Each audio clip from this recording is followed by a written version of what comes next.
slept with my daughter's ex-boyfriend, he got me pregnant, and I had an abortion. They got back together and got married.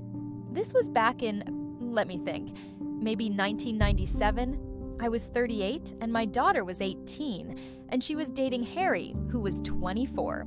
I was struggling with alcohol and also used other substances, mostly coke. I was not a good person, let alone a good mother. Not like I was abusive to my daughter or anything, but I was generally inattentive and cared more about my drinking and substance use than her, especially in her teen years. I am 14 years sober now. I disapproved of my daughter dating Harry, but I never told her why.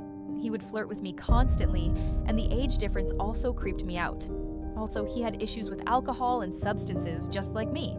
She broke up with him over his drinking. Soon after, she moved away. Not too far, but still, she didn't live with me anymore. Harry kept calling me and asking if we wanted to get drinks. I turned him down, but then one day he said he had some coke and I couldn't resist. He came over, we used, and we ended up hooking up. He was a very good-looking guy. He looked a lot like that ridiculous 80s Justin Bieber picture that was on the front page today. That's actually what made me think about him. For the next few months, maybe like 3 to 4 months, he would sometimes come over and we would hook up, use substances, and drink together. Anyone who struggled with addiction knows what that kind of dynamic can be like. Then I got pregnant. I knew it was by him. I had been careless a few times.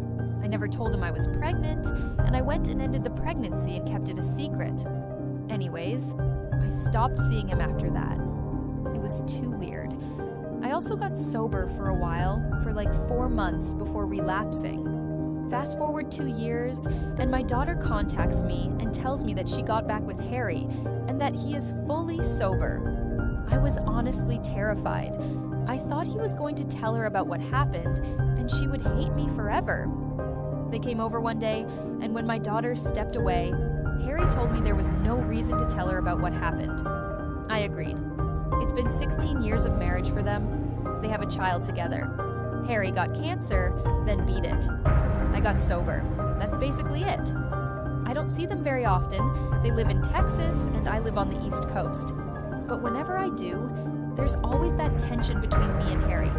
It's literally the first thing that comes to both of our minds. I can tell. Not romantic tension, more like, why did we do that kind of tension. I think about this often, especially when I see my grandson. I always think that could have been my child if things had gone differently, but honestly, that would have been a complete disaster if I had decided to keep that pregnancy. This story reflects how addiction, boundaries, and impulsivity can collide in destructive ways.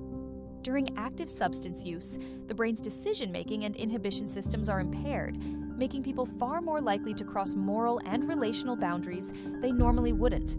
The relationship wasn't just about attraction, it was fueled by a shared addiction bond, where drugs and alcohol create a false sense of intimacy and lowered judgment. Long-term, the emotional weight comes from suppressed guilt and unresolved consequences. Both individuals chose silence, which avoids immediate damage but creates ongoing psychological tension, what's known as a hidden truth burden. Every interaction becomes layered with unspoken history, keeping the discomfort alive. There's also counterfactual thinking, imagining alternate outcomes. That could have been my child, which keeps the past emotionally active even years later. Recovery adds another layer. As clarity returns, people often reevaluate past actions more harshly, leading to lingering shame but also growth and accountability.